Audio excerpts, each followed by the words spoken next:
নমস্কার বন্ধুরা, রিয়াজ কিচেনে জানাতে তোমাদের অনেক স্বাগত।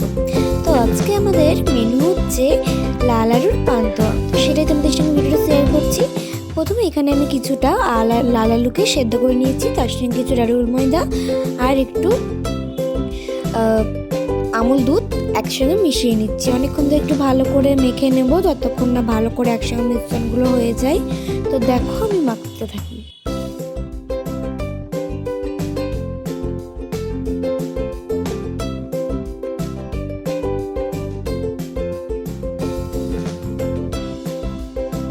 তো দেখো আমার কিছুটা মাখা হয়ে গেছে। এর ওপর থেকে আমি কিছুটা ঘি দিচ্ছি, আর এই ঘিটা আমার বাড়িতে বানানো। তোমরা যদি চাও তাহলে আমি অবশ্যই তোমাদের একটু ভিডিওটা দেবো।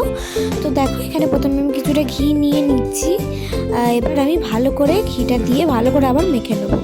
তো দেখো মাখা আমার হয়ে গেছিলো, সেইটা আমি একটু স্কিপ করে নিলাম। তারপরে আমি একটু ভালো করে গোল গোল করে একটু করে সাইজ দিয়ে দেবো। তোমরা চাইলে আরও অন্য সাইজ দিতে পারো, কিন্তু ভাজা মিষ্টি বা পান্তুয়ার এই একই সাইজই হয়। আমি একটা গোল দেবো, একটা লম্বা দেবো। তো ভালো করে একটু গোল দিয়ে দিচ্ছি, আর এত ভালো করে গোলটা করবে যাতে তেলে ভাজার সময় যেন ফেটে না যায়। তো দেখো একটা যদি লম্বা শেপ দিয়ে দিয়েছি, তোমাদেরকে তো বললামই তোমরা নিজের পছন্দ মতো শেপ দিও।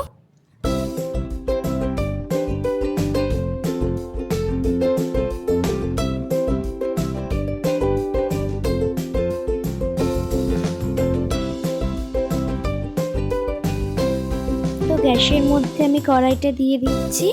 এবার আমি কিছুটা পরিমাণে দিয়ে দেব সাদা তেল, আর সাদা তেলটা ভালো করে একটু গরম করে নিতে হবে। তো মিষ্টিগুলো এবার আমরা তেলে দিয়ে দিয়েছি। তো যতক্ষণ না লাল হয়ে আসছে অনেকটা, ততক্ষণ আমরা ভাজতে থাকবো। আর একটু যেহেতু প্রথমে ঘি লাগিয়ে নিয়েছিলাম, তারপরে আমার কিন্তু গোল করতে কোনো অসুবিধে হয়নি। তোমরা একটু তখন ঘিটা লাগিয়ে নেবে। তো দেখো আমি ভাজা অবধি দেখাচ্ছি তোমাদেরকে। তো দেখো এখানে কিছুটা লাল লাল পরিমাণে হয়ে গেছে। এবার আমি এই পাশটায় দেখো কিছুটা পরিমাণে একটু শিরা করছি, রসের মানে চিনির শিরা। তো এখানে কিছুটা এলাচ আর একটু চিনি, অল্প একটু জল দিয়ে দিয়েছি, দিয়ে ভালো করে এটা করছি। তো তোমার যদি ভিডিওটা ভালো লাগে লাইক করো, কমেন্ট করো, সাবস্ক্রাইব করো। বাই।